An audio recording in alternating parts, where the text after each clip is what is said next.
lembrar o pessoal que daqui a pouco a gente vai estar soltando uma palavra-chave para vocês estarem utilizando no final da palestra para marcar a presença de vocês, tá? Fiquem atentos aí no bate-papo. Ah, certinho. Tá? Pode começar, obrigado, viu? Ah, certo. Então, eu trouxe como tema, né, como eu havia adiantado antes na minha apresentação, estruturas secretoras em plantas, que tem a ver com o meu projeto de doutorado e teve a ver com a minha dissertação de mestrado, né? Eu dei uma incrementada aí no título que está na divulgação, né, estruturas secretoras em plantas, anatomia vegetal e a histoquímica, desvendando os mistérios funcionais e ecológicos.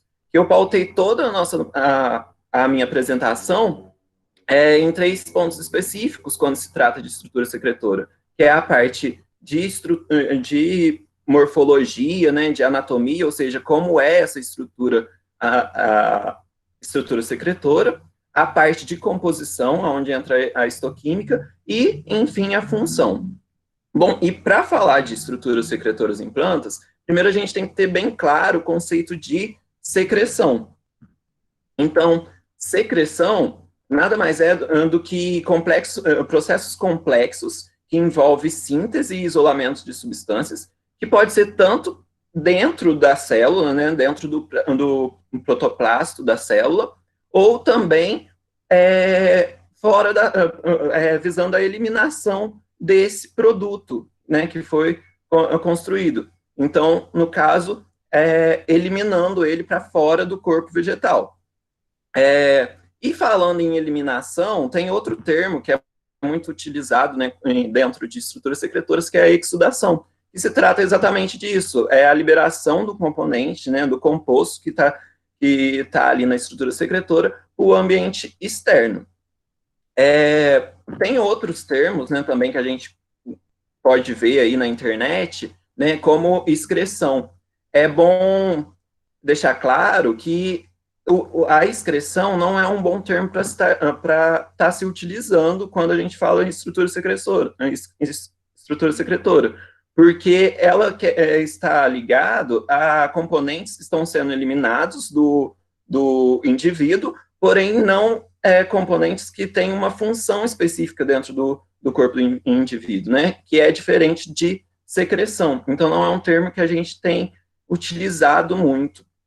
Não se deve, né, utilizar também, né?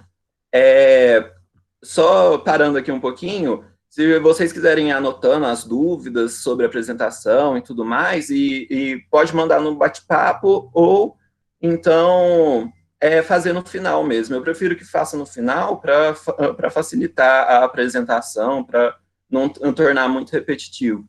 Mas aí também pode ir mandando no chat que eu estou acompanhando pelo celular. Bom, e aí, depois de dar essa introdução sobre secreção, né, é bom a gente entrar no conceito de estrutura secretora, que envolve o quê? Que estruturas secretoras são células isoladas, especializadas, ou estruturas multicelulares de formato variado, eliminando substâncias específicas. E aí, nessa definição de FAM, a gente consegue frisar 2 pontos bem importantes, né, que a forma e o conteúdo das estruturas secretoras. Então, pode ser uma célula apenas, ou uma estrutura multicelular, né, e ela deve ser especializada e estar sintetizando algum composto, alguma substância específica. Bom, então, pegando esses 2 pontos, eu trouxe alguns exemplos, né? Como, por exemplo, a forma. Como o conceito mesmo traz, né? Pode ser uma célula isolada, e no caso, a gente tem o exemplo de dioblastos, né? Que dá para ver aqui, ó, nessa região subepidérmica, né? Tá, inclusive, submetida a um reagente, o cloreto férrico, que indica a composição de composto fenólico, né? Então, por isso que ele tem essa coloração preta, não é a coloração normal do idioblasto. E aí, passando para outras estruturas secretoras, tem também o tricoma glandular, que inclusive está nessa mesma foto, né? Que é uma estrutura que já tem mais de uma célula envolvida, E a gente tem outros exemplos, como, por exemplo, o hidatódio, que é uma estrutura um pouco mais complexa, né? A gente vê aqui que ele é composto por um estômato modificado. Eu não sei se todo mundo está vendo a seta, tá dando para ver? Aí aqui tem o aqui eu tenho o estômato modificado em poro, né? Que é onde vai ser a liberação da substância que está ali para ser liberada pelo hidatódio. O epitema, né? Que é onde vai armazenar e trabalhar na eliminação desse componente, que no caso é um componente solúvel, né? Seria a água, que está chegando diretamente do sistema vascular das plantas, né, pelo xilema indicado aqui embaixo. Então, toda essa estrutura faz parte do hidatódio. Inclusive, essa bainha esverdeada, que ela tem composição fenólica, né? Então, todo esse arranjo faz parte dessa estrutura secretora. E outra estrutura secretora, que é mais conhecida por todo mundo, né, é o nectário foliar, que dá para ver nessa imagem aqui.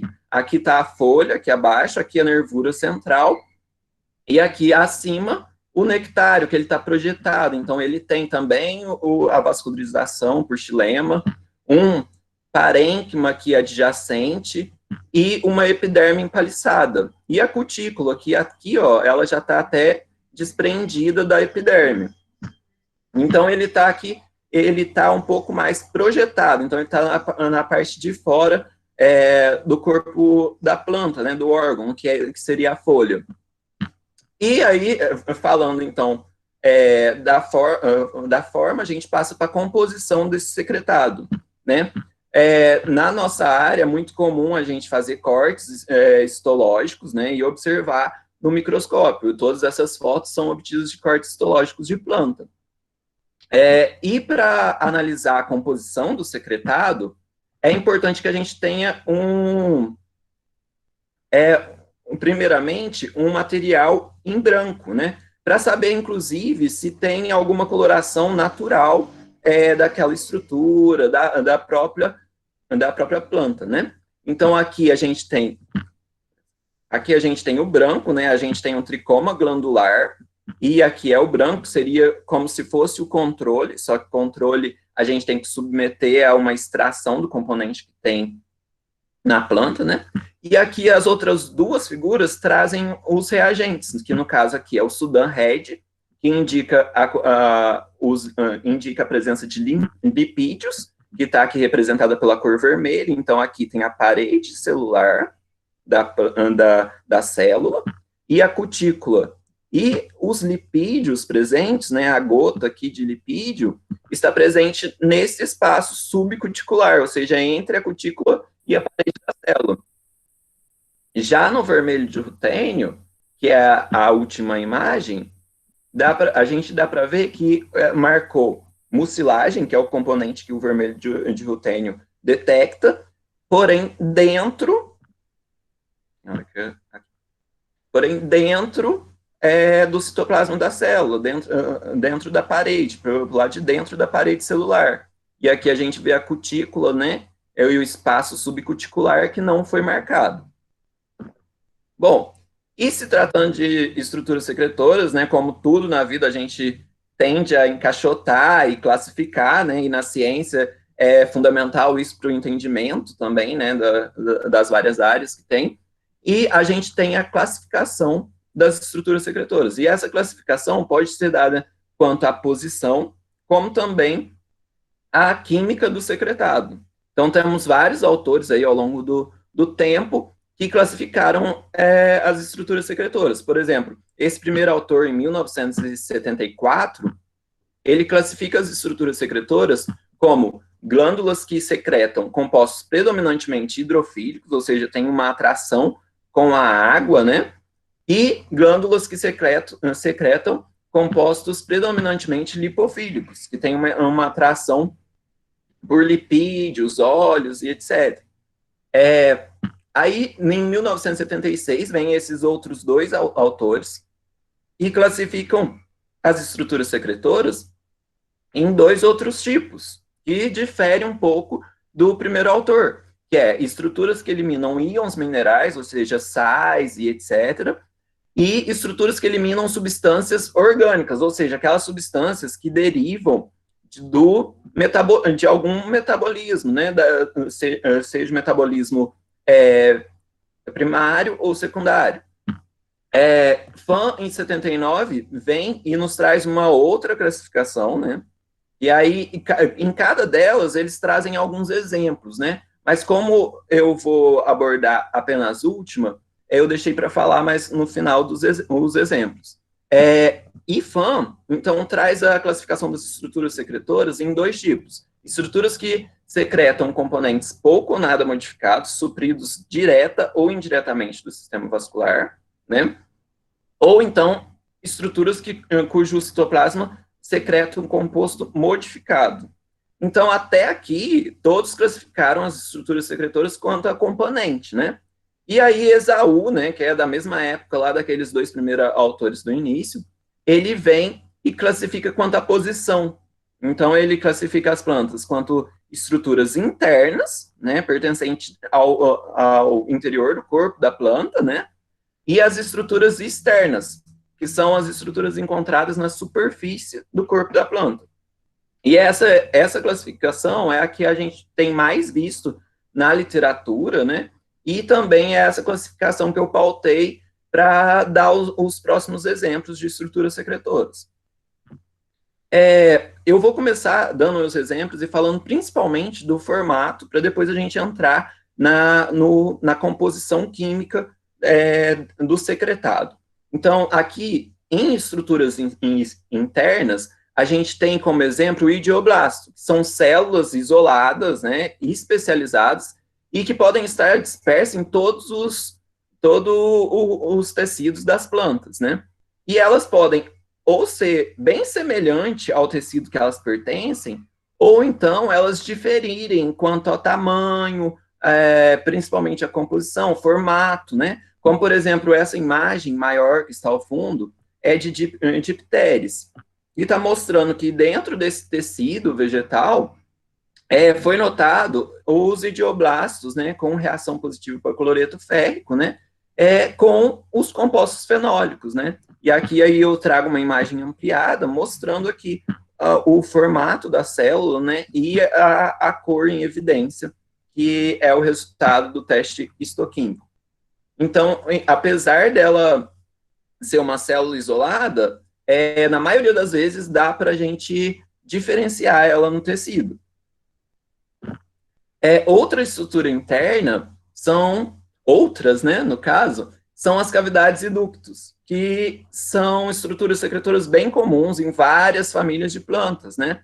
Como aqui, ó, essa imagem do fundo é um corte à mão livre, né, que eu fiz durante uma disciplina da pós-graduação, da folha de limão. Então dá para ver que é uma cavidade, ela não está tão clara, por conta de ser um corte mais grosso, à mão livre, né? Eu estava no início do mestrado ainda fazendo a disciplina de métodos, né? Porém, dá para ver que tem uma delimitação aqui da célula, né, da estrutura, e um componente bem evidente ao centro, né? Que são os componentes específicos do limão, né? Que é o limoneno. Então, são óleos que dão, óleos voláteis, principalmente, que dão aquele cheiro forte, né, quando a gente pega o limão, a folha de limão.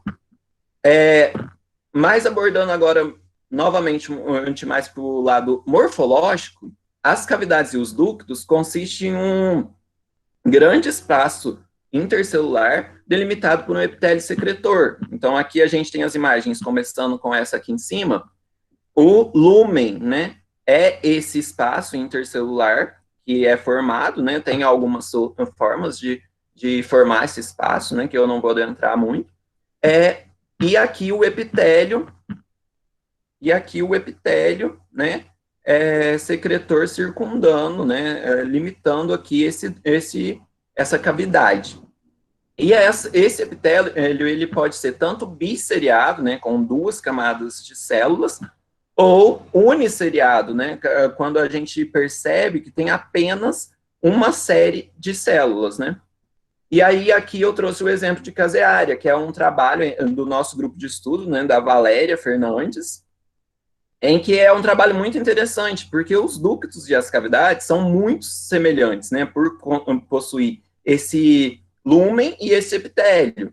Então, ela, no trabalho dela, ela pegou e analisou vários indivíduos e tentou padronizar uma nomenclatura própria para definir cavidade ou ducto, né? Então, tipo assim, para não falar que é uma cavidade alongada ou um ducto curto. Então, ela padronizou isso. Então, no trabalho dela, aqui em caseária mesmo, dá para ver que tem cavidades e ductos. E para se considerar um ducto, é necessário que o comprimento desse ducto seja 3 a 4 vezes maior do que a largura do ducto. Então, é uma forma que ela achou de categorizar, né, o que é cavidade e o que é ducto. Outra estrutura interna, que eu acho que é muito comum, que talvez a gente passe despercebido e não se dá conta que é uma estrutura secretora, é o laticífero, né? Quem nunca já pegou uma folha de uma planta e ao partir ou quebrou um galho de alguma planta e ao arrancar esse galho, começou a sair aquele líquido viscoso, né? Denso.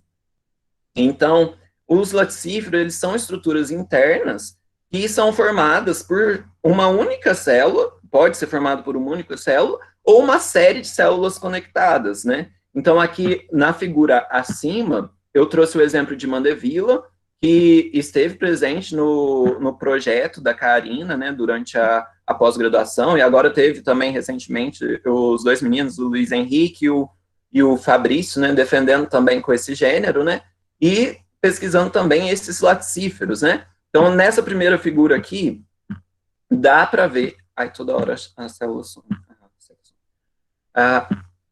Dá para ver aqui o laticífero, que é essa célula alongada aqui no tecido, né? E dá para ver o conteúdo, que é um conteúdo denso.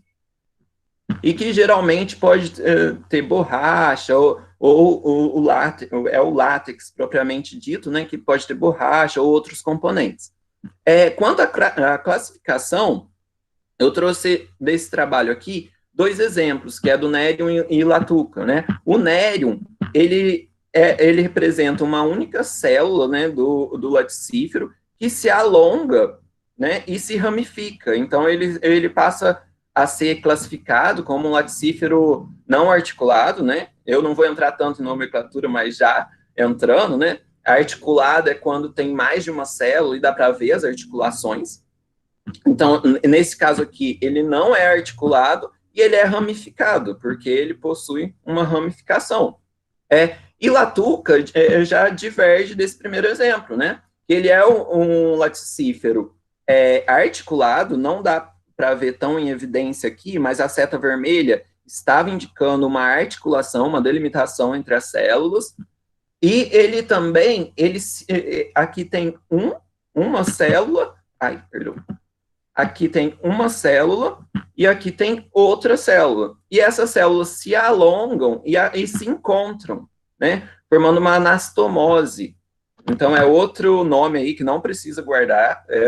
A intenção da apresentação é só que vocês conheçam, né, o que é laticífero, o que são as outras estruturas secretoras, mas que coloca esse laticífero na classificação de articulado, porque ele possui articulações, e anastomosado. Então, tem toda essa diferença da estrutura do laticífero.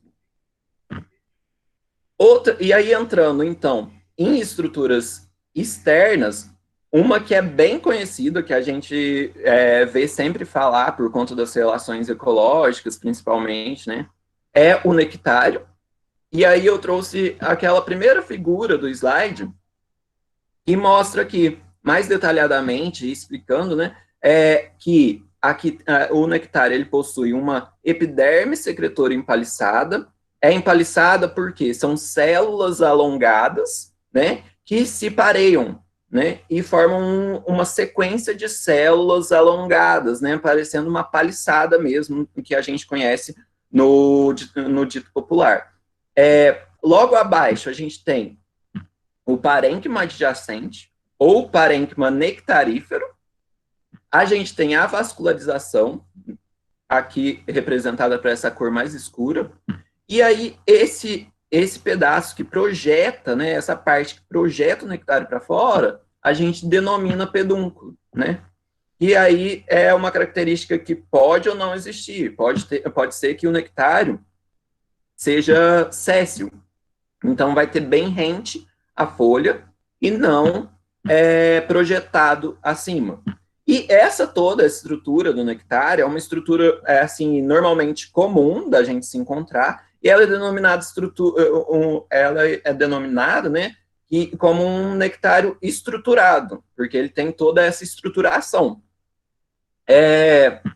Mas, né, como tudo na vida, tem exceções, e dá para a gente observar isso nos trabalhos, né, como essas aqui, que a gente tem um tricoma, que é um nectário, né? Então, um tricoma é uma célula da epiderme, né? Que se alonga, né? No caso dessa, por possuir apenas uma célula, e que ele tem um transporte de fluidos aí via célula-célula, e a sua secreção é eliminada no espaço subcorticular e, posteriormente, eliminada para o ambiente.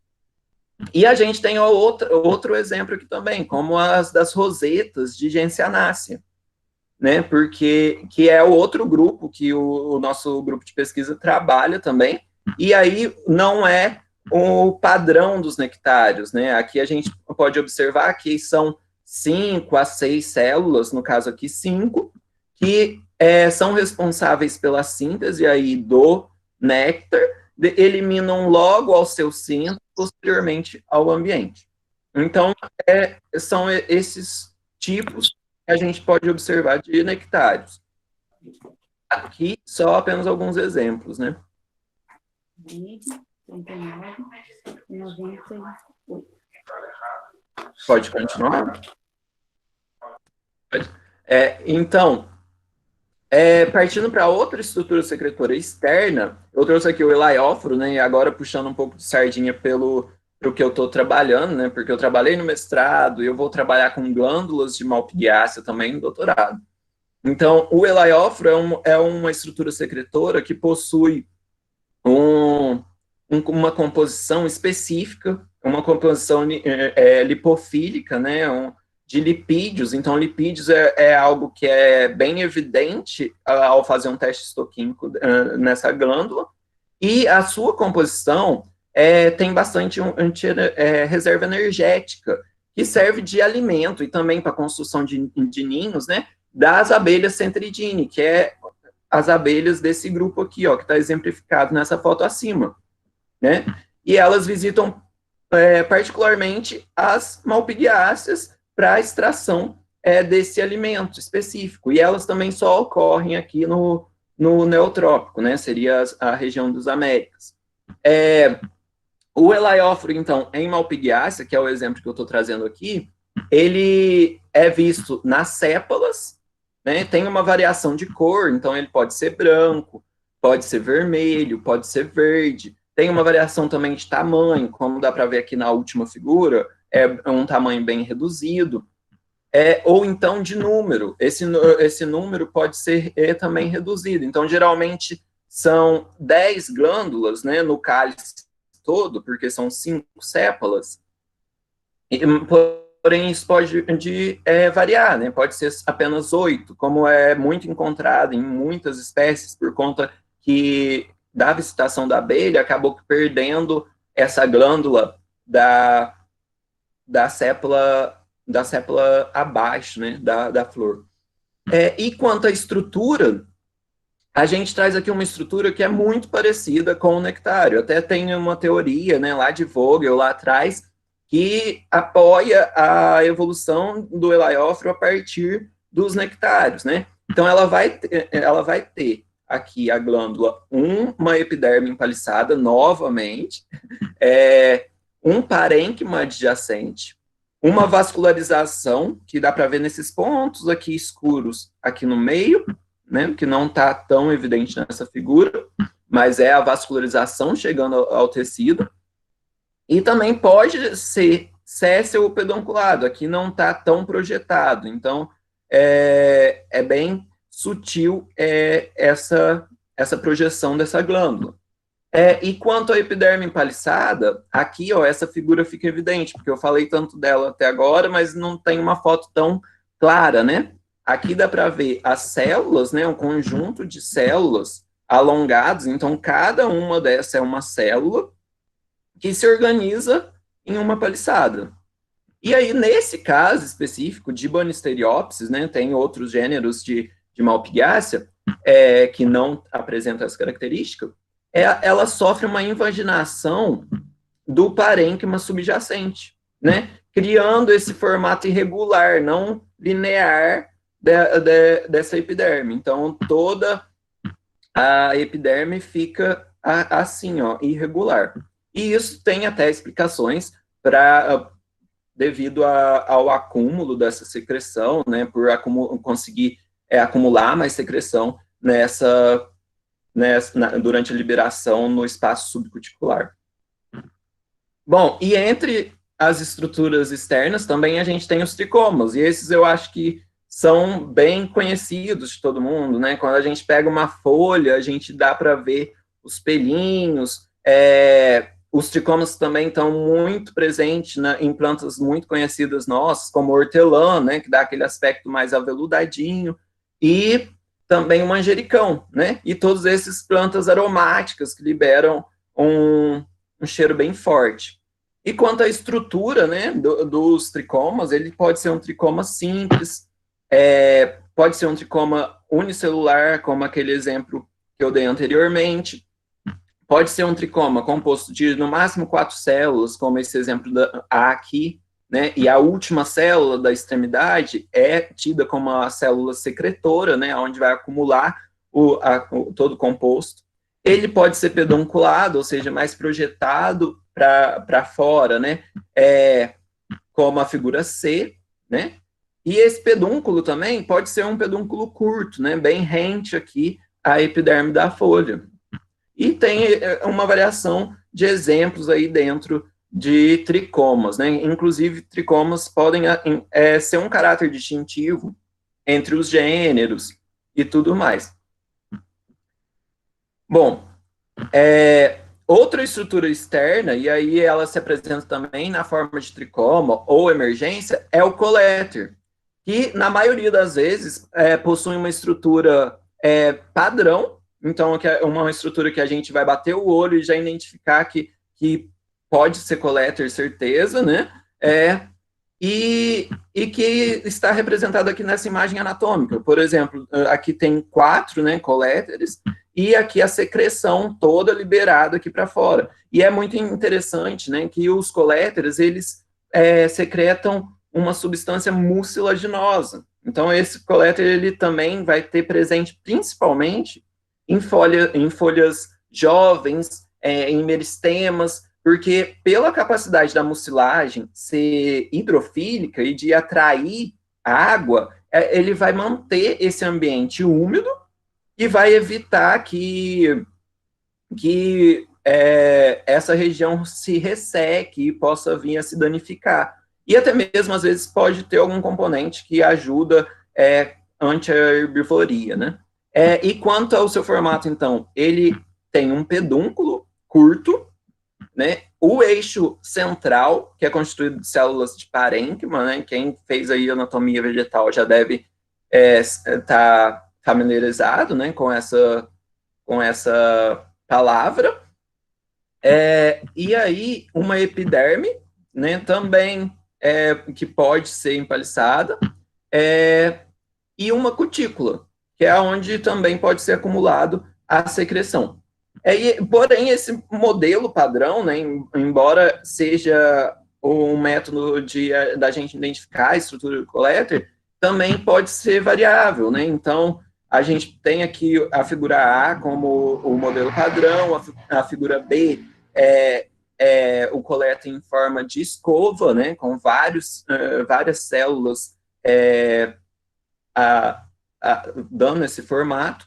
O C dando esse aspecto mais tricomatoso, né, de tricomas ali na região. Então, e várias outras categorias que não são tão recorrentemente vistas, porém existem também e tem relatos na literatura.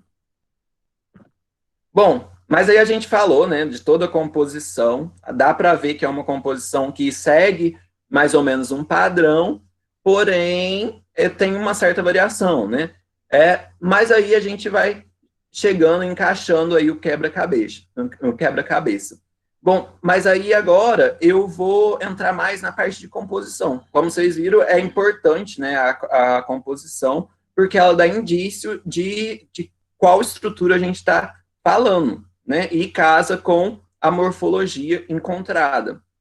Então, dentro dessa composição, tem vários compostos químicos, né? Terpeno, isoprenos, como está aqui as moléculas representadas, e também pode ter, né, dentro dessa composição, água, sais, açúcares, mucilagem, óleos, látex, resina, lipídios e compostos fenólicos. Então, é uma imensa variedade de compostos que pode conter numa estrutura secretora.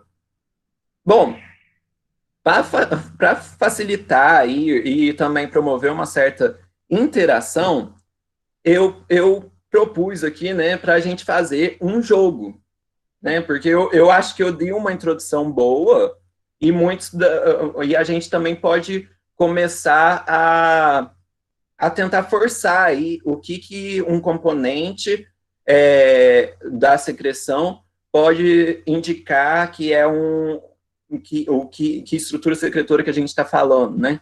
Então, assim, eu trouxe esse jogo mais para propor para vocês e a gente ter uma interação também, para não ficar tão assim, eu falando o tempo todo. E aí dá para perceber também se todos estão atentos aí à apresentação.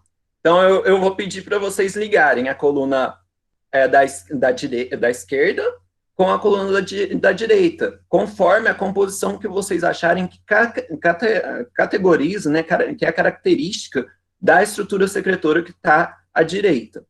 Então, tá bem fácil, né, dá para ver aí. Vocês podem escrever no chat, que aí eu vou acompanhando e vou liberando os resultados, né? E tem alguns aí que já está de graça. Por exemplo, sais. Sais a gente já liga de cara que é para uma glândula de sal, vai secretar sal, né? E aí o resto eu vou aguardar aí os comentários no chat. Vamos lá, tem uns bem óbvios, tem uns, inclusive, assim, o nome já diz, né? Então tem o látex, né, que a Amanda falou, o látex indica o laticífero.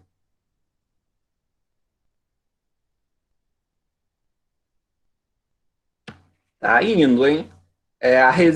A resina ainda não falaram, né? Mas aí, ó, resina, canais resiníferos.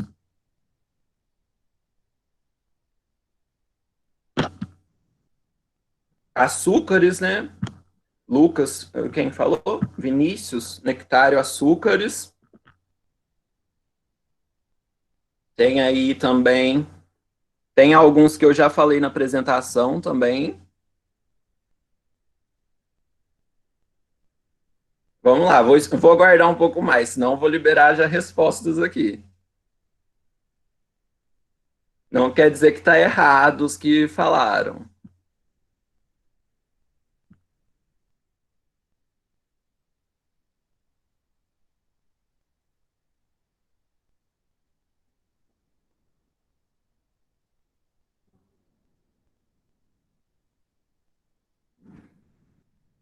Eu dei um exemplo lá no início, né, dos idioblastos.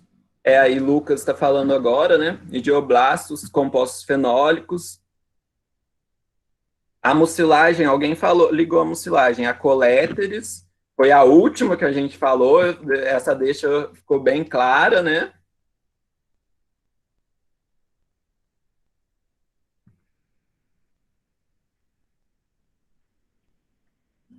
Lipídio nos coléteres já não vai poder ser, Amanda.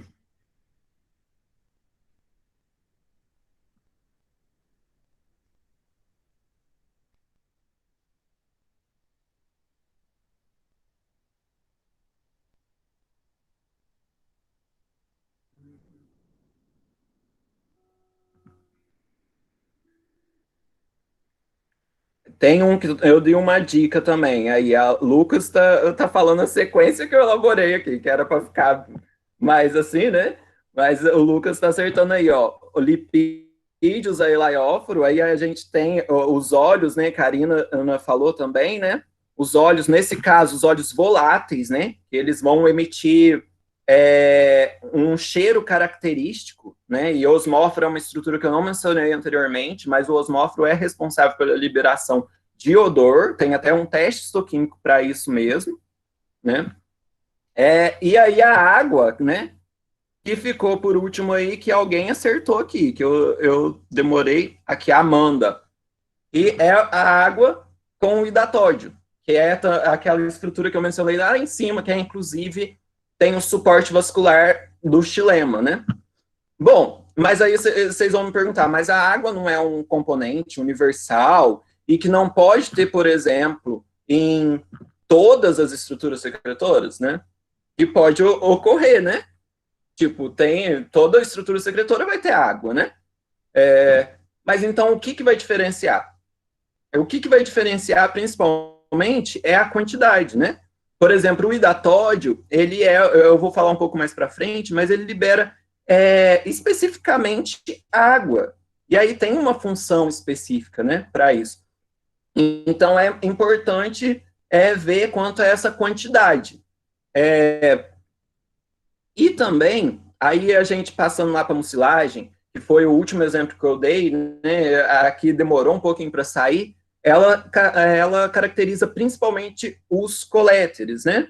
Por ser uma substância hidrofílica, por estar protegendo ali o meristema, né? Dando uma umidade àquela região para não sofrer desse ressecamento e vir a se danificar, né? Porém, a mucilagem, ela também pode ter reação positiva no nectário, pode ter reação positiva no osmóforo, né? Então, aí a gente entra em um conflito, né? Como assim? Então, uma substância, ela pode estar presente em várias estruturas. E o que a gente vai levar em consideração? A quantidade, o componente majoritário dessa estrutura secretora, o que mais caracteriza ela, né? E isso se dá por observações também. A mucilagem também, ela pode estar presente nos idioblastos, né? E aí, nesse caso, a gente tinha categorizado ali que os idioblastos, né, como eu falei nessa apresentação, eles têm composição fenólica, né? Então, como assim? O idioblasto tem composição fenólica e vai ter uma mucilagem. Ele é uma célula só, né? Então, o que a gente vai analisar? É também a questão do componente majoritário, né? E nesse caso de idioblasto, ele vai ter uma classificação, uma denominação específica. Então, quando for, por exemplo, um idioblasto com compostos fenólicos, ele recebe a nomenclatura de idioblastos fenólicos. Quando, por exemplo, for um idioblasto que possui mucilagem, ele recebe a classificação de idioblasto mucilaginoso. Quando ele tem óleo, é o idioblasto oleífero. Quando tem lipídios, por exemplo, é idioblasto lipídicos, né? Então, leva a gente a concluir que uma estrutura é definida pelo seu conteúdo, né? Então, não só ela pode conter várias substâncias, mas também a substância que está presente pode, inclusive, classificar, como é o caso dos idioblastos, né? Só para beber água aqui. Então, a estrutura é definida pelo seu conteúdo, e isso deve ser levado muito em consideração. E aí, analisando outra estrutura, né, que eu falei lá atrás, o elaióforo, ele tem uma composição predominantemente lipofílica, né, uma composição densa, e que tem também outros componentes, né? Então, como, por exemplo, no elaióforo, ele pode reagir positivamente para lipídio, para compostos fenólicos, para óleos, né? E nesse caso, difere do osmóforo, né? Que tem um reagente que, inclusive, detecta o óleo volátil e o óleo resina, que é um óleo mais denso que não se volatiliza tão facilmente. que é o reagente de NAD. Então, vai diferir um pouco dos osmóforos, né, que precisam de substâncias que vão aí ser liberadas no ambiente, causar um aroma específico, né? Então, esse óleo é um óleo específico que seria o óleo resina. Então, mais para frente eu vou comentar novamente. E aí, então, a estrutura secretora, ela pode ter 4 substâncias apenas nela. Então, assim, também muda aí essa análise de que um componente, né, da secreção é apenas aquele componente que vai existir na estrutura secretora. Não, pode também ter 4 ou mais substâncias ali. O que a gente vai levar em consideração, é claro, é o componente majoritário, o componente que tem uma função dentro dessa estrutura secretora. Bom, mas aí a gente chega, né, nisso aqui, né, tava tudo muito fácil lá no início, né, ligou as coisas direitinho, né, mas dá para ver que, na verdade, não é tão simples assim como todo mundo imagina. Gera realmente uma verdadeira confusão, né? E isso também não é um problema, só que tem que ser analisado mais a fundo, estrutura por estrutura, né? Então, pode ser, inclusive, se a gente está trabalhando com uma glândula específica e desconhecida, que a gente não analisou suas funções, não tem relato na literatura, a gente pode classificar a estrutura secretora como uma composição mista, sem problema, porque ainda faltam dados para complementar a caracterização dessa estrutura. Mas então, e quando a gente fala de composição, então a gente remete a essa palavrinha aqui, que ela é a chave da palestra, principalmente, né?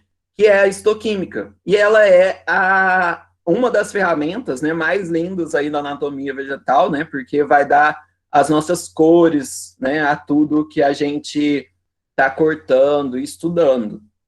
Essa imagem de fundo é uma imagem que eu fiz uma dupla coloração, perdão, em que eu usei 2 reagentes diferentes, né? Então, na histoquímica, você pode... Ela é muito legal, porque, diferentemente das análises químicas, além de fazer a identificação das substâncias químicas, ela vai nos dar a localização da onde aquele composto está sendo sintetizado, produzido e armazenado, né? Então, aqui, por exemplo, o azul de toluidina é visto na literatura que ele cora os compostos fenólicos numa coloração de verde turquesa, ou uma coloração mais puxada para o azul, né? E que é uma coloração que se destaca dentro do corte histológico que a gente fez. Então, aqui nessa figura, dá para ver os compostos fenólicos nessas células aqui, ó, com essa coloração mais escura, o verde turquesa escuro, no caso, né?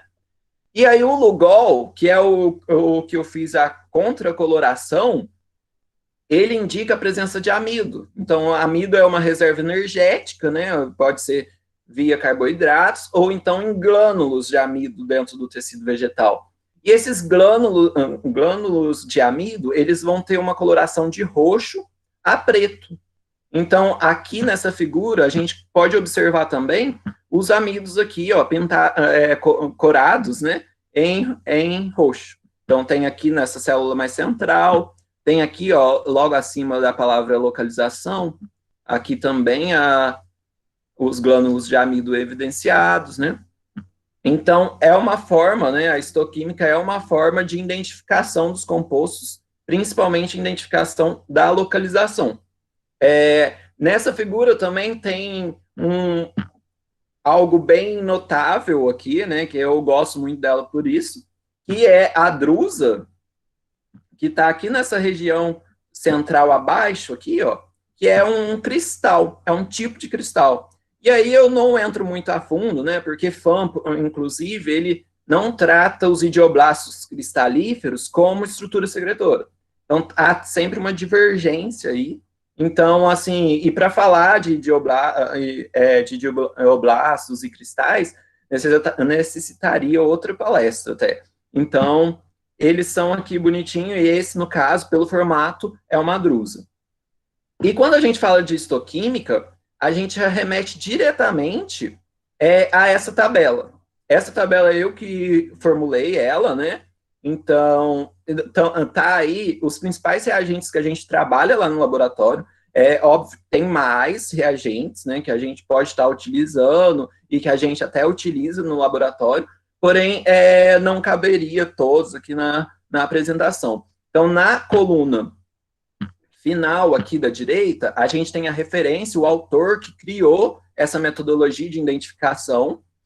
Na coluna do meio, tem um reagente que a gente vai ter submetendo para identificar o grupo metabólico, que no caso é esse da primeira coluna, né? Então, o grupo metabólico é lipídio, terpenoides, compostos fenólicos, e os reagentes que vão identificar esses grupos metabólicos, né? Então, por exemplo, para a identificação de lipídios, se a gente usar o corante Sudan-Red, a resposta, né, a marcação desse lipídio vai se dar pela cor vermelha.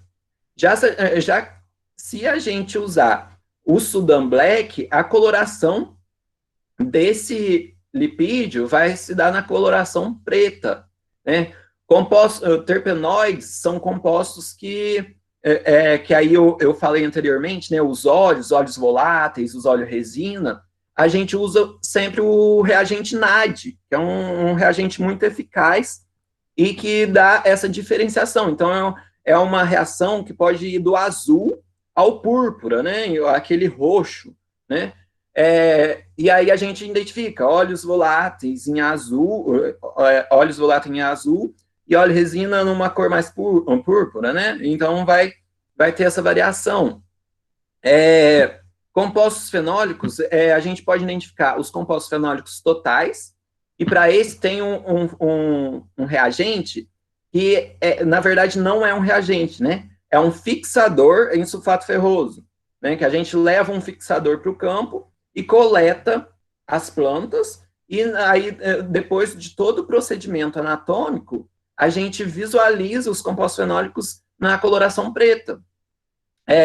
Muito importante aqui, né, frisar também, que eu acho que eu entro em pontos que ainda talvez muita gente não conheça, mas o processo de fixação é um dos processos do procedimento padrão de anatomia, e é um dos processos que a gente faz logo ao coletar o material. Então, você vai para campo, na hora que você corta o tecido, o órgão que a gente está desejando fazer a anatomia, a primeira coisa que a gente faz é colocar esse fragmento num fixador, que aí fixa toda a célula vegetal, todos os compostos se mantêm nessa célula, né, e é uma maneira de parar todo o metabolismo daquela célula, uma maneira de conservar esse fragmento, né, tanto que vai a formalina, né, então ela conserva esse material para um procedimento futuro, né. Lembrando que pode ter cortes à mão livre, né, que são eficientes e indicados para histoquímica, né, e também há esse procedimento padrão para obter as lâminas de anatomia vegetal.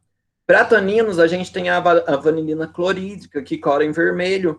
Alcaloides, tem o reagente de Wagner, que vai ter essa coloração de castanha avermelhada.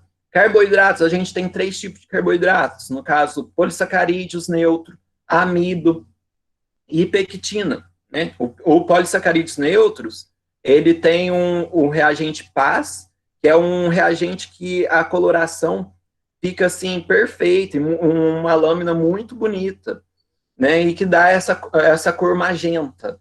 Então é uma cor que pode variar um pouco na tonalidade, mas em geral apresenta essa coloração. Para a detecção de amido, a gente tem o Lugol, que eu mencionei anteriormente, que vai de roxo a preto, né? E também a luz polarizada, que é apenas um filtro que a gente adiciona no microscópio, e aí, ao passar o feixe de luz sobre aquele material vegetal, o amido se destaca, né, emite um brilho e pode ser identificado. Então, também, não seria um teste histoquímico, né, por conta de não ter um reagente específico que a gente está testando, né, porém é um meio de identificação também de amido. Pectinas que a gente vai ser identificada pelo vermelho de rutênio, que aí apresenta uma coloração laranja, bem envermelhada, às vezes, e proteínas, que as proteínas a gente pode detectar na cor azul, né, com o azul de Comacy, ou em vermelho, com o Chilidine Ponsul, que é um dos reagentes que a gente mais utiliza também. Bom, e dá para ver, então, que tem vários tipos de testes histoquímicos que a gente pode ter submetendo na nossa amostra. E tanto para confirmação também, né, é indicado que você faça mais de um teste histoquímico, né, para garantir a eficácia desse resultado também. Então, a gente tem aqui a detecção de lipídios por diferentes reagentes. Então, novamente, um tricoma glandular, né, e a gente consegue ver que pelo Sudan Black dá para ver os lipídios presentes aqui, né, na célula secretora. No Sudan 4, que dá a coloração vermelha também, a presença do lipídio se dá na coloração vermelha, né? E o azul de Alcyon, que dá a coloração azul para a detecção dos lipídios.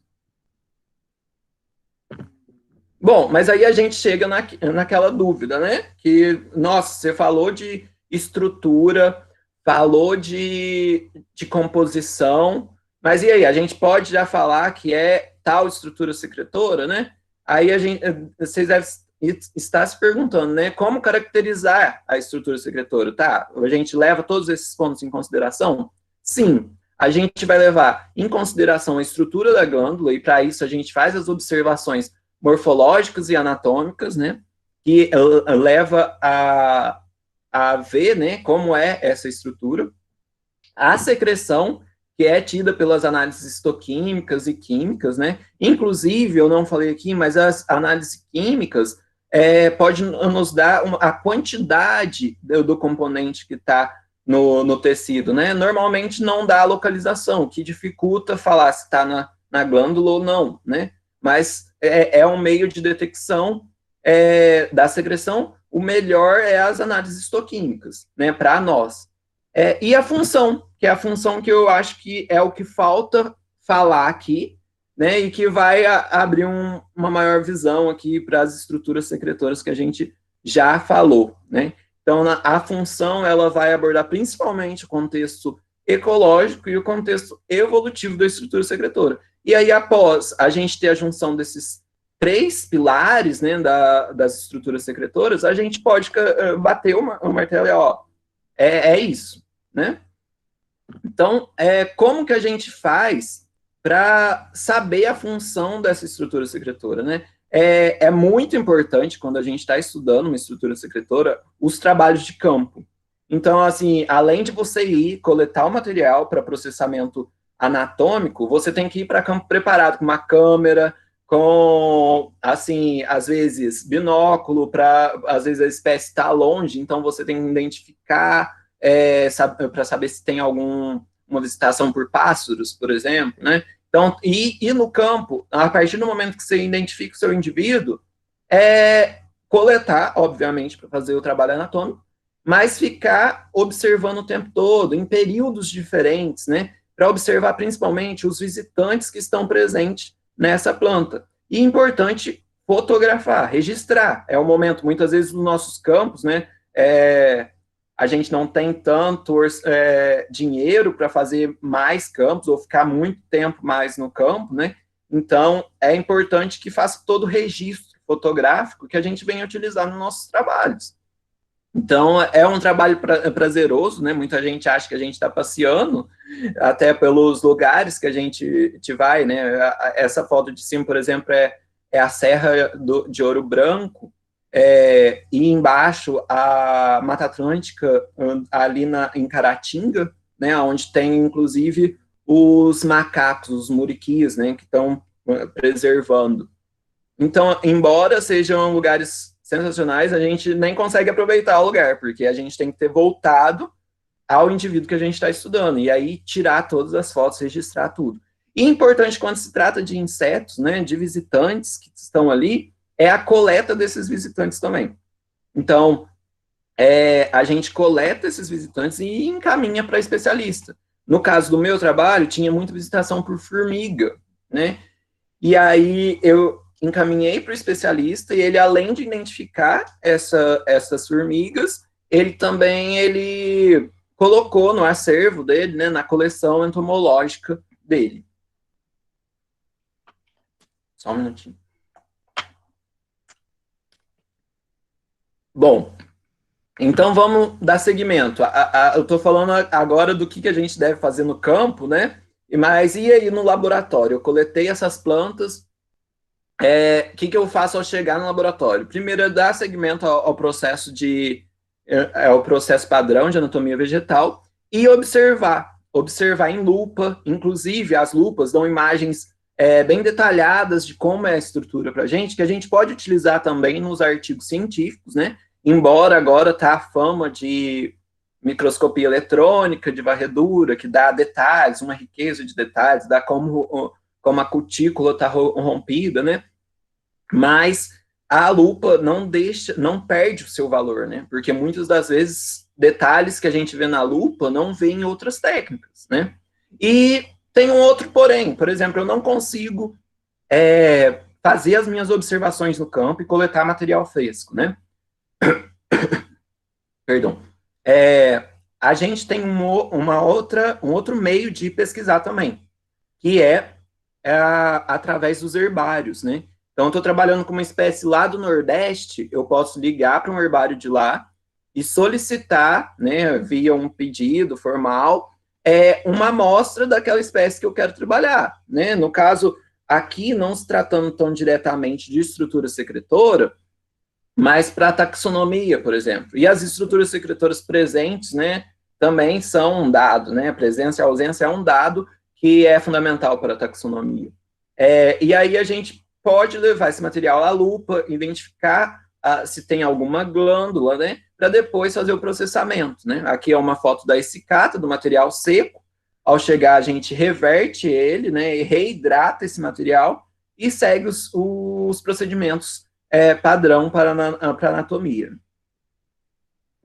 Bom, e aí eu entro mais agora na função ecológica, né? Eu falei o caminho para observar como se daria a função ecológica, que é por meio das observações de campo, o registro de insetos, o registro de visitação, né? Qual inseto mais visita essa planta, né?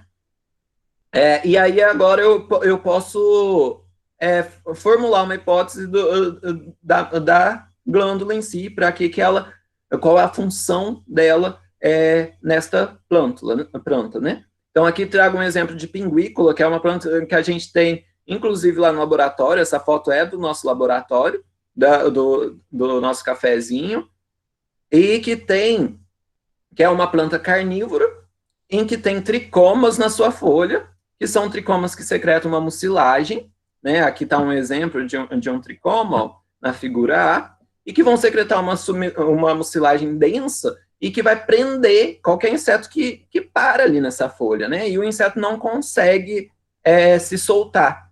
E aí, então, tricomas com enzimas digestivas, como essa da figura B, que é um tricoma séssil, ele libera enzimas digestivas que vai digerir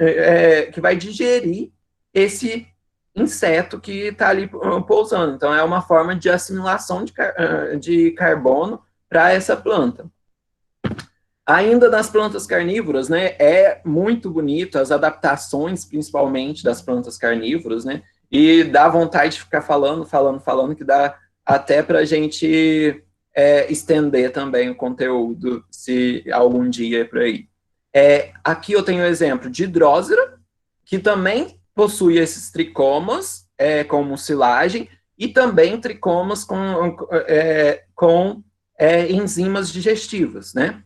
E uma particularidade de Drosera é que, ao inseto pousar nela, ela se dobra, né, e fecha como uma armadilha, né, para esse inseto. Então, a chance dele sair dali é muito pouca. Então, ele consegue ficar aderido e aí ocorre toda a digestão. Bom, e aí eu trouxe outra figura aqui embaixo. No caso, não é uma planta carnívora, mas possui uma atividade também de defesa contra algum herbívoro, né? Então, a urtica é muito conhecida, eu acho que alguém aí já deve ter encontrado com ela e sofrido alguma alergia, né? E a alergia se dá por esse tricoma, né? Que é glandular também, embora a estrutura se diferencie bastante. E no ápice, né, dele, nessa pontinha afilada, ele possui toxinas que, ao fincar no corpo do animal, ele pega e desencadeia reações alérgicas. Obrigado, Ucha. Tô vendo aqui o bate-papo também. Obrigadão, viu?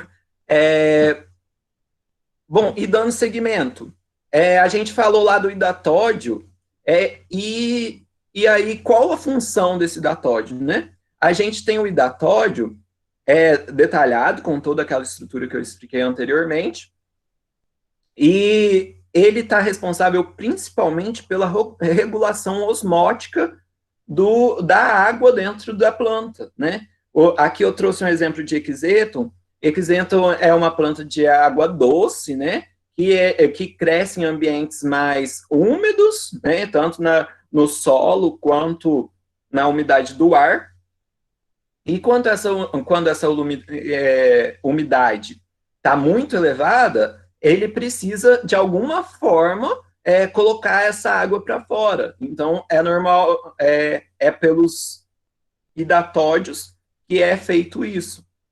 E é interessante também que os hidatódios, eu não tenho uma figura aqui representativa, mas também estão presentes em crássulas, em outras espécies de planta, que a gente, ao chegar de manhã cedinho e visualizar as folhas, dá para ver aquela gota de água na folha. Então, possivelmente é um meio, né? O biólogo tem que ter sempre atento aí, né, a tudo que está observando no meio ambiente. É um meio da gente ter um indício que ali pode ter um hidatódio.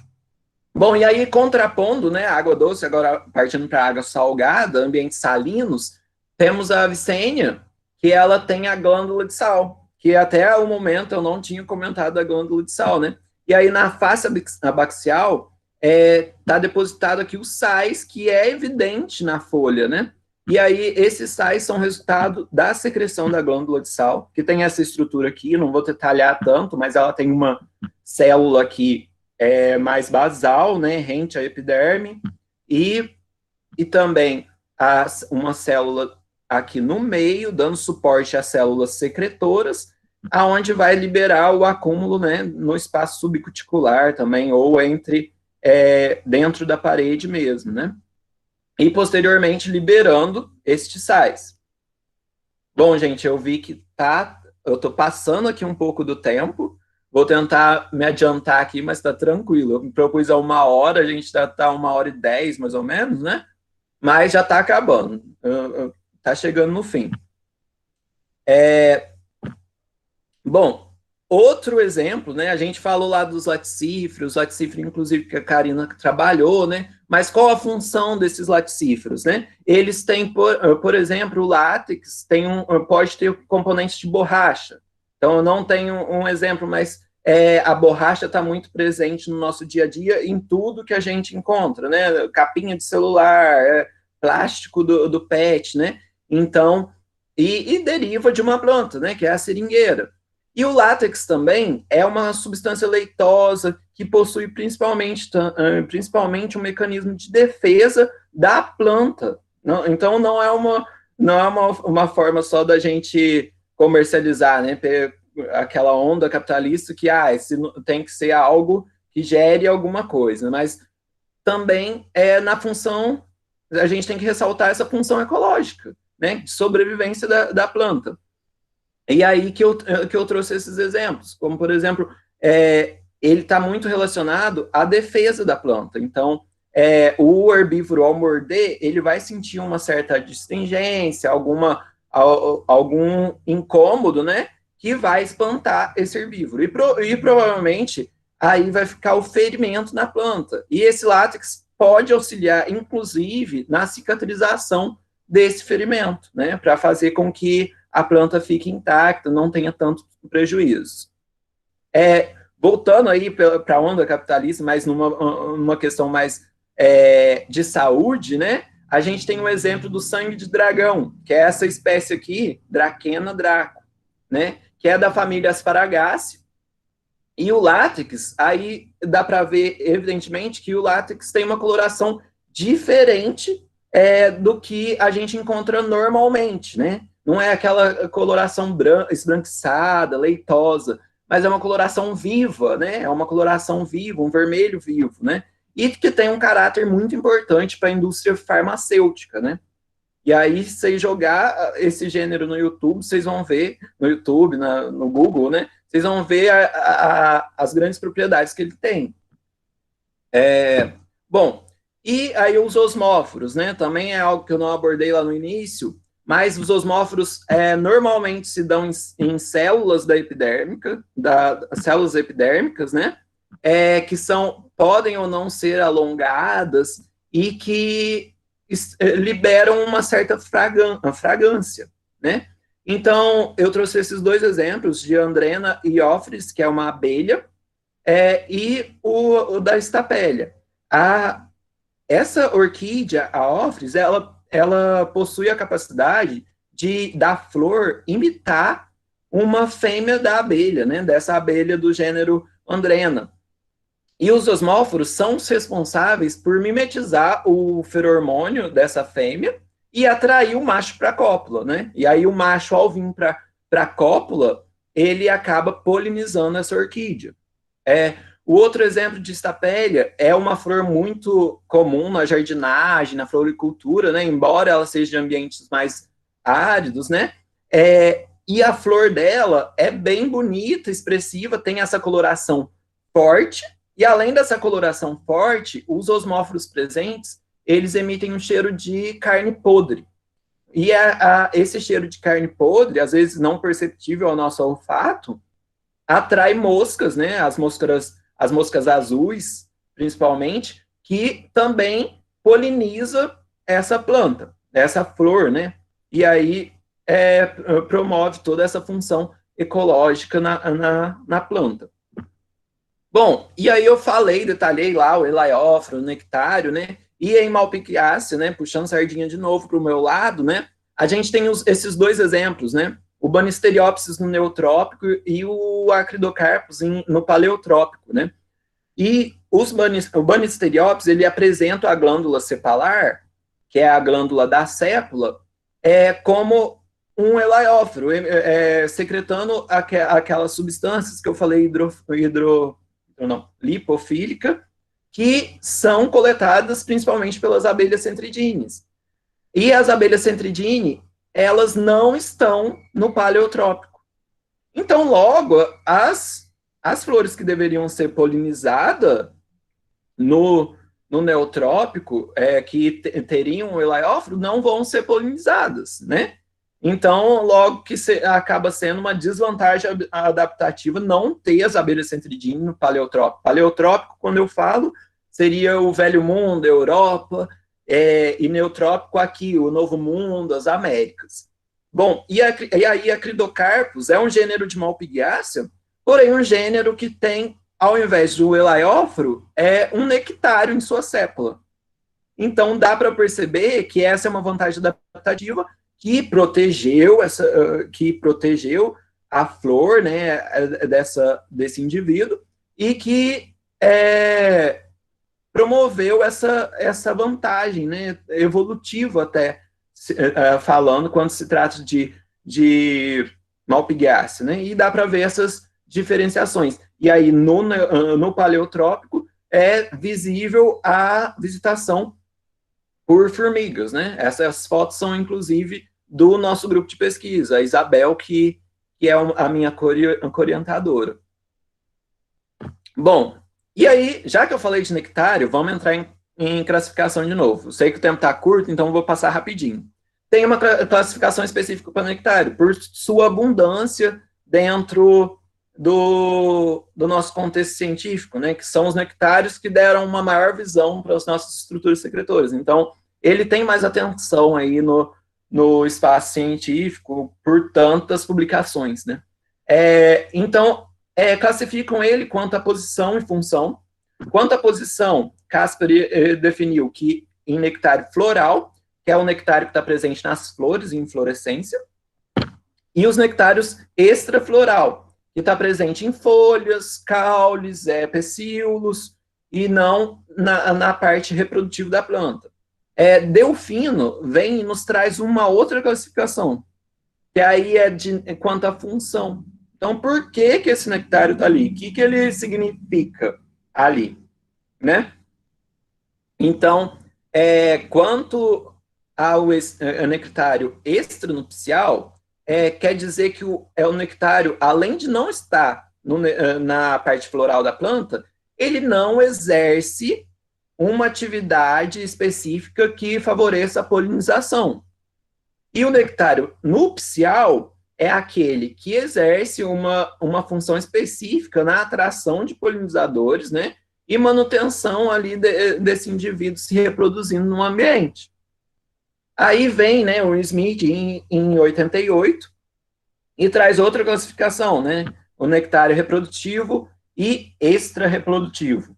Só que, né, já ultrapassou a quantidade de nome, né, que a gente poderia dar às coisas, né? Acaba que aí no meio científico fica tudo confuso. Não, peraí, o que é reprodutivo? Não, peraí, por que ele não chamou de floral? Não, mas não seria nupcial, sabe? Então acaba que esse não fica tão, não ganha tanto espaço nos artigos científicos que vem vindo, né?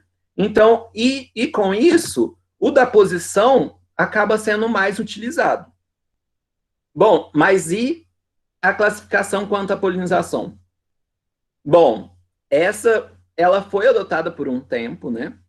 Porém, tem esses dois exemplos que justificam por que ela não é tão utilizada. Como, por exemplo, em calorisiantes especiosos, né? Que é o trabalho, é um indivíduo de trabalho também do grupo de pesquisa, ele apresenta o nectário aqui nesse evidenciado no círculo, na sépala. Porém, embora esteja na região floral, ele não exerce uma função com a polinização, e sim de defesa da planta, né, por atrair formigas nesse indivíduo. Bom, e em Acacia terminalis, a gente vê outro... desculpa, gente, eu acho que não tem um acento. Tá errado aqui. Tá? Em Acacia terminalis, a gente tem um nectário extranupcial, que não está no corpo reprodutivo da planta, não está na flor, na inflorescência, porém, essa espécie ela é visitada por um grupo de pássaros específicos que, ao vir coletar a secreção desse nectário, que é bem evidente, tem essa coloração vermelha, ele acaba movimentando toda a inflorescência, o que ajuda no processo de polinização. Então, acaba que essa classificação não ficou muito bem aceita.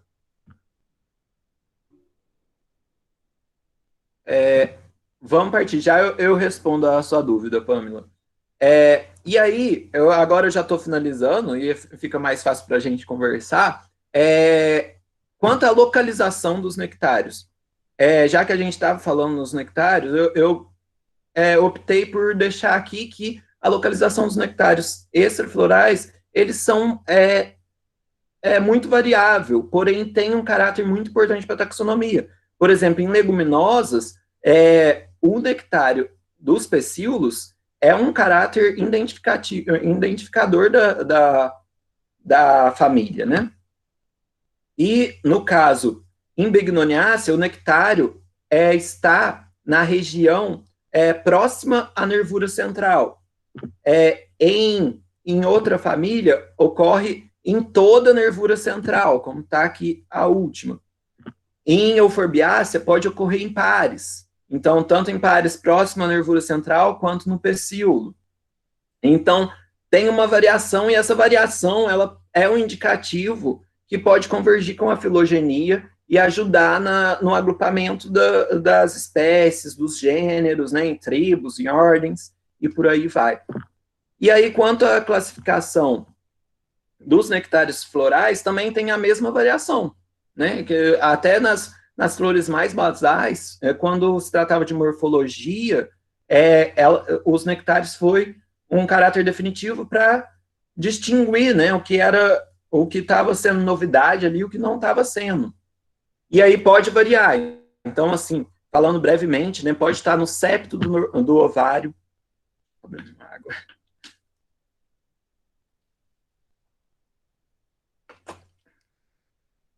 Pode estar no septo do ovário, pode estar em externos, na base do estame, pode estar no anel, na base do ovário, né, na forma de anel, na base, né, abaixo aqui nos estames, pode estar em disco, como um disco na base do ovário, né, pode ter disco entre os ovários e estames, né, como está aqui na região vermelha, pode estar acima do ovário ínfaro, ou então entre, né, as sépalas, na base das sépalas.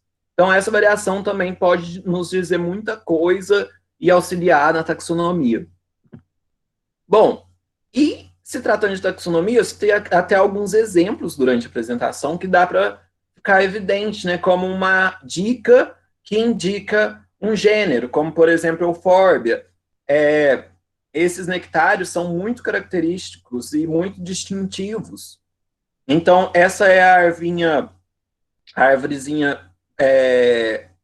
ornamental, né, muito conhecida como árvore lá do Natal, né, e que pode ter várias colorações da Blactia, que pode ser vermelho, branco. E aí esse nectário, ele pode ser um indício do gênero, né, da Euphorbia. Também o Dracaena dracon, né, como eu mencionei lá atrás, o látex, né, avermelhado, essa coloração forte do látex, pode também ser um indicativo da família, dos gêneros. E o látex está presente, inclusive, nas euforbiáceas, né? Inclusive, na eufórbia, se você partir, você vai ver um pouco daquele, como o pessoal da roça costuma dizer, né? Aquele leite. E os elaióforos, né? Que é a característica principal quando você vai identificar uma malpighiácea, primeiro, ver a morfologia da flor, né? Se é uma flor que apresenta morfologia semelhante à malpighiácea, e se tem as glândulas nas sépalas. Então, as glândulas das sépalas é algo que tipo, para bater e falar assim, é uma malpighiácea. Bom, e só assim, né? A anatomia vegetal, histoquímica, quando alinhada com a função ecológica e evolutiva para a determinação da estrutura secretora, só assim que a gente vai bater o martelo e falar, sim, agora sim, é um elaióforo, é um nectário, é um osmóforo, é um edatóide, analisando todo esse contexto. Então, é muito importante isso. E, principalmente, para caracterizar, né, as nossas estruturas secretoras. Bom, agora é o fim mesmo, né, mas eu vou colocar algumas coisas evidentes, né, que ficou na apresentação, como, por exemplo, as estruturas secretoras. Elas possuem grande diversidade morfológica e anatômica, como vocês puderam ver. Apresentam uma alta variação na posição e no órgão que ocorre. Exerce uma função de variedade, exerce uma variedade de funções desempenhadas, né? Então, a gente viu indústria farmacêutica, indústria da borracha, a gente também vê a questão das funções ecológicas, que é muito importante, que mantém a família, os gêneros, os indivíduos ainda vivos, né? E contribui principalmente, né, para a taxonomia e filogenia, como um caráter que pode ser diagnóstico ali, né, distintivo, né, entre as espécies, o gênero, que pode ser crucial para agrupar ou desagrupar, né, um grupo específico de tanto grupo, né, um grupo específico, né, ou seja, ele o gênero, um complexo, uma família. Bom, eu acho que eu alonguei até demais, né, foi praticamente 1h30, mas eu venho agradecer de novo o convite. É muito bom estar aqui de volta, né? É uma maneira também de contar a história aí do curso de biologia, né? Saber aonde a gente está. E também eu fico muito contente em poder contribuir, né? Explicar um pouquinho sobre o que eu trabalho, motivar quem tem interesse em continuar a carreira acadêmica, né? Aqui, eu também sou membro da APG-UFV, então, que é a Associação dos Pós-Graduandos, né? Eu fui membro do CA, né? Foi a primeira chapa, junto com a Ana, e continuo aí na ativa. Então, assim, como membro da APG, eu vejo muito a situação que está todo o nosso contexto, né?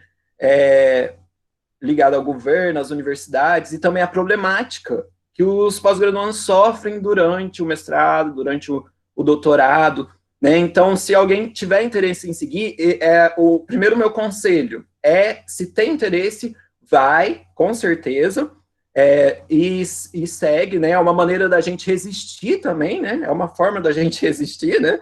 E qualquer dúvida eu estou à disposição, tem meu e-mail, tem o meu WhatsApp, então pode, assim, entrar em contato sem medo, né? Eu não mordo, pode me mandar mensagem. Às vezes eu atraso um pouco para falar, né? Para responder. Às vezes a pessoa fica esperando um tempinho, eu assumo.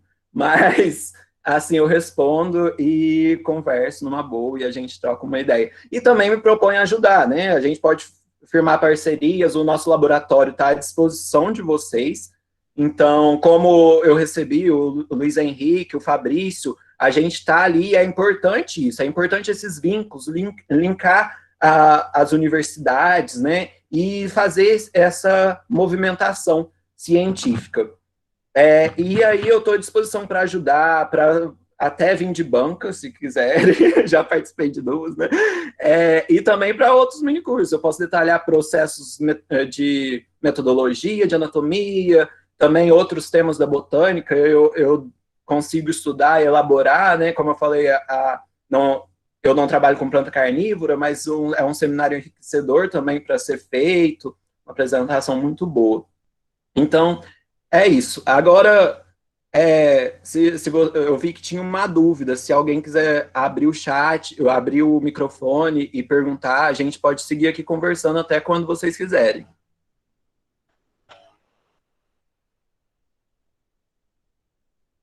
Isso aí, Karina. Vamos mandar todo mundo para o UFV. A gente está povoando lá. A Amanda já chegou esse ano também. Né? Tem o PH. Obrigado, gente, pelo carinho, viu? Pessoal, alguém quer abrir o microfone, falar alguma coisa, alguma dúvida? Eu perdi aqui, mas a Pamela tinha perguntado aqui, existe uma classificação dos tipos de tricomas mais aceita ou essa classificação é mais variável? Então, tricoma varia muito, mas muito mesmo. E aí, tipo, a gente tem a classificação conforme a família, conforme a espécie, né? Então, é uma coisa que é muito ampla. Então, assim, para se tratar de classificação de tricomas, é legal levar em consideração o gênero e a família. Mas, assim, é amplo, é muito diverso a quantidade a quantidade de tricomas e sua estrutura, né? Um tanto que é variável. Tá respondido, Pamela? Qualquer coisa você me fala aí. Ô, Miller, logo acima da pergunta da Pamela, tem uma pergunta do Alex também. Ah, perdão, eu não tinha visto. Você quer que eu leia para você ou você leia? Pode ler. Peraí, deixa eu falar aqui. Aqui, ó. Miller, além de estar presente na parte aérea, existem evidências e exemplos dessas substâncias estarem nas raízes? Esse fenômeno tem vantagens no sistema radicular? Então, a gente tem algumas. Na raiz, tem algumas estruturas, mas eu acho que não categoriza como estrutura secretora. Eu nunca vi uma literatura tratando como estrutura secretora. Mas tem componentes na raiz que têm estas mesmas substâncias e que têm uma função específica ali na raiz, como, por exemplo, tem tricomas, né, que auxiliam que liberam mucilagem e também auxilia na umidificação do solo e que facilita o adentramento da raiz dentro do solo. Então, como que eu falo? É uma estratégia adaptativa também da planta, né? Miller, Sim. tá me ouvindo? Sim. Miller, que orgulho, parabéns para você. Obrigado. E dando os parabéns para você, já estou dando os parabéns para a Karina, que está morrendo de orgulho lá também, assistindo essa palestra. Muito bom vê-lo aqui, mesmo que virtualmente. Você foi minha primeira turma aqui no Instituto, acho que foi a sua turma. Sim, Miller, eu lembro. Miller, continuando dessa raiz que você comentou, quais são as principais substâncias que são exudadas pelas raízes? Porque a gente sabe que tem uma grande importância, inclusive alterando o pH do solo ali na rizosfera. Então, próximo ali da superfície da raiz, a 2 milímetros, 3 milímetros, o pH é bem mais baixo, que auxilia não só nesse processo de penetrar a raiz, mas também no processo de agregação do solo. Então, muitos motivos de deixar, muitas vezes, local povoado de raiz, muito cheio de raiz, é justamente para a estruturação desse solo. E quais substâncias são essas, Miller? Que eu confesso que a gente fala, exudam substâncias, mas... No caso, tem as raízes dalciformes, que vem o nome de Daucus, né, que é de cenoura, e é justamente por isso, pela aparência dela, né? E tem uma outra nomenclatura que agora de imediato não lembro. Mas são raízes, Valbert, que eu acho que elas secretam uma porção muito não tão representativa ali no solo, a ponto de alterar todo o sistema ali do solo, porque está principalmente nos ápices, né, das raízes. E aí não é algo que vai, tipo, se espalhar extremamente ao solo. Então, eu acredito que não modificaria tanto esse solo, essas secreções. E dentre os compostos, né, como eu falei, tem a secreção de mucilagem, né, que é algo que vai ali proteger, né? A gente vê isso, inclusive, na coifa, né? No ápice da raiz tem a coifa, e a gente também vê a eliminação de mucilagem que facilita, é algo natural, né? Que todas as raízes têm, que facilita também a proteção desse meristema apical da raiz, né? Então, tem a mucilagem, e no caso dessas raízes mais especializadas, tem a liberação de compostos fenólicos, que também ajuda ali no processo de proteção a essa região. Mas eu acredito que não tem tanto interferência no solo, né? Eu posso ter aí pesquisando um pouco mais para ver se eu consigo ter uma resposta quanto a isso. Não, mas você respondeu bem, tá? Parabéns, Miller, que orgulho pra gente. Obrigado, Valbert. Oi, Miller. Sou eu. Oi, Ana? Sou eu. Eu acho que... eu nem vou tirar da apresentação, estou aqui no celular. Primeiramente, parabéns. Eu fico muito orgulhosa de você também e muito feliz de te ver aqui hoje dando palestra, porque, nossa, eu te conheci na graduação, te vi no mestrado, animadíssimo, fui né? Foi muito legal. E agora te ver no doutorado, nossa, eu fico muito feliz mesmo por você e parabéns pela palestra. Certinho. Eu queria te perguntar, quando você disse sobre as glândulas secretoras que podem secretar mais de uma substância, né? O que é comum, assim, em relação a isso? Por exemplo, osmóforo, né, que secreta o odor, né, fragrâncias, de ter outras glândulas próximas a eles, ter essa relação de ter outras glândulas próximas que vão, por exemplo, secretar açúcar ou alguma outra substância que deixa a planta palatável para insetos. De maneira geral, eu queria entender melhor como que funciona, se geralmente a mesma glândula já aproveita para emitir todas essas substâncias juntas, ou se existe alguma relação das glândulas já virem próximas uma das outras para ter essa relação inseto-planta, do inseto já vir no local pelo cheiro e já ser palatável e tudo junto. E se você saiba de alguma relação de coleóptera, eu gostaria de saber. Obrigada.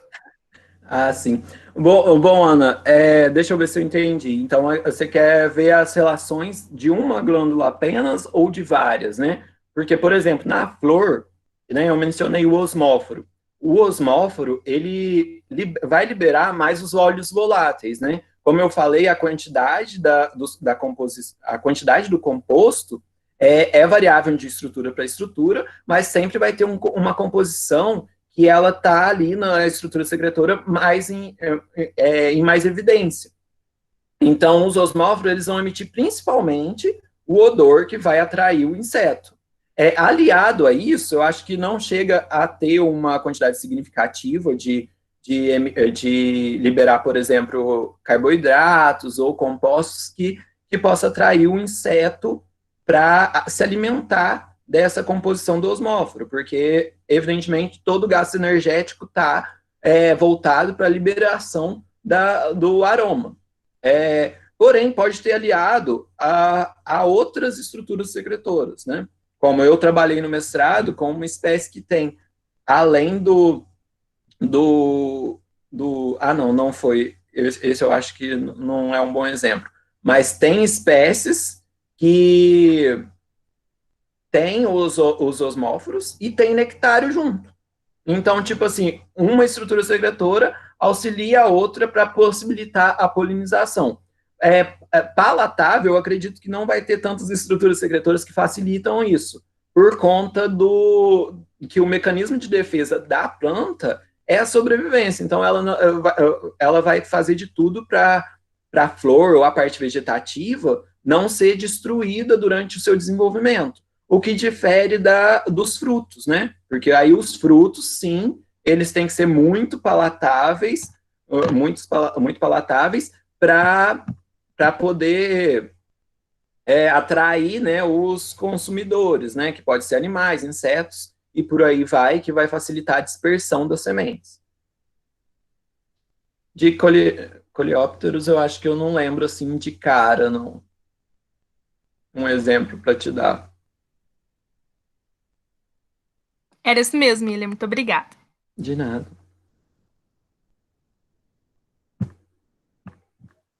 Ô, Miller, ficou a pergunta do Fábio também. Ah, certo. Ó, eu vou ler para você. Miller, boa noite. Gostaria de saber se a ação antrópica pode afetar prejudicialmente nas estruturas secretoras. Se sim, é longo ou curto prazo? Mais uma vez, gratidão.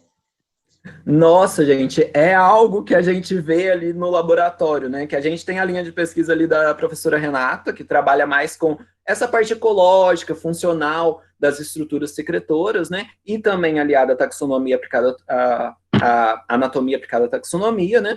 E tem no gabinete do lado a professora Luzimar, que trabalha com poluentes.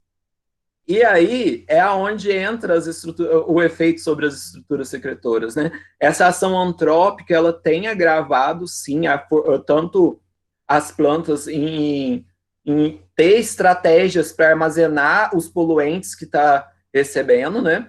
Como também está afetando a estrutura da estrutura secretora, Então, e isso tem sido relatado nos últimos trabalhos agora da Luzimar, né? Então, tem um sobre flúor, tá vindo aí um pouco alguns outros trabalhos, né, que ainda não estão publicados, mas que dá para ver um efeito sobre a estrutura secretora, tanto em parar o processo de secreção da estrutura secretora, quanto também modificar toda a estrutura. Então, é algo que pode ser a longo prazo, mas que também pode ser a curto prazo, né?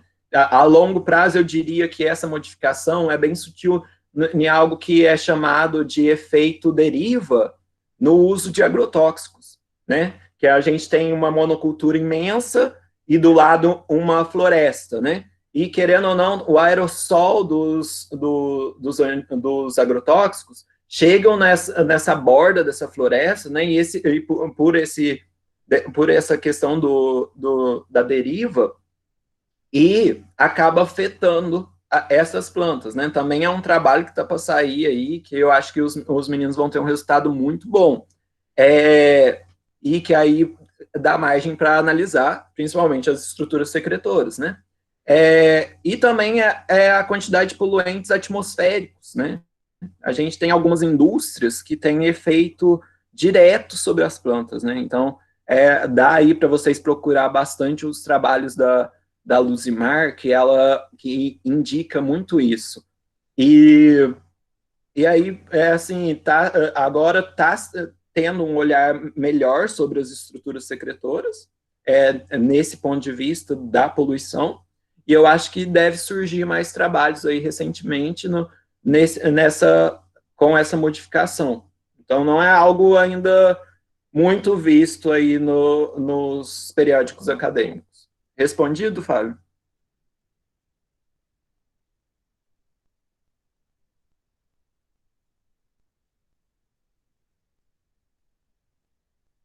Respondeu por mensagem, certinho. Perfeito. Mais alguma dúvida, gente? A apresentação foi muito ampla, né? Muito conteúdo, muita informação, né?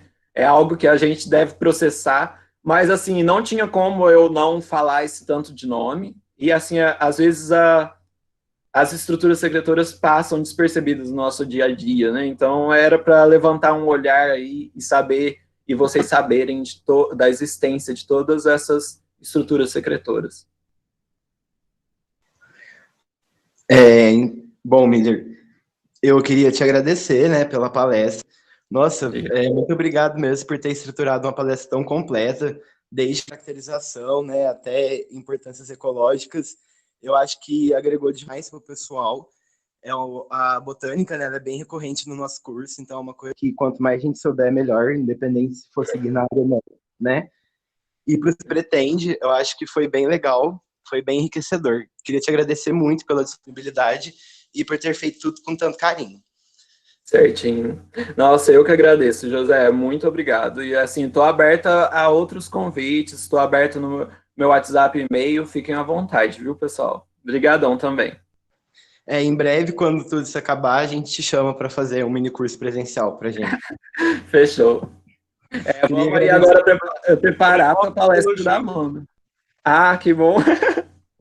Com certeza. O Snyder também está online. Obrigado, Snyder. A gente queria agradecer muito também o pessoal que participou com a gente, os professores. Professora Karina, muito obrigado. Estou com saudade, professora Karina.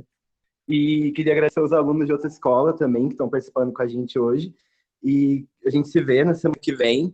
Até você, Miller, participa com nós também. Vai ter bastante coisa interessante semana que vem. E é isso, pessoal. Muito, muito obrigado mesmo. Todo mundo.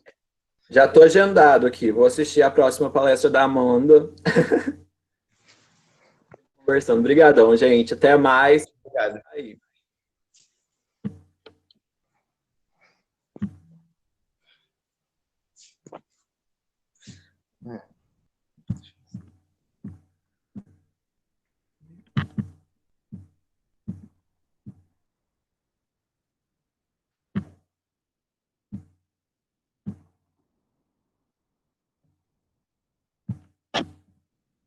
Ai, gente, o que eu fiz?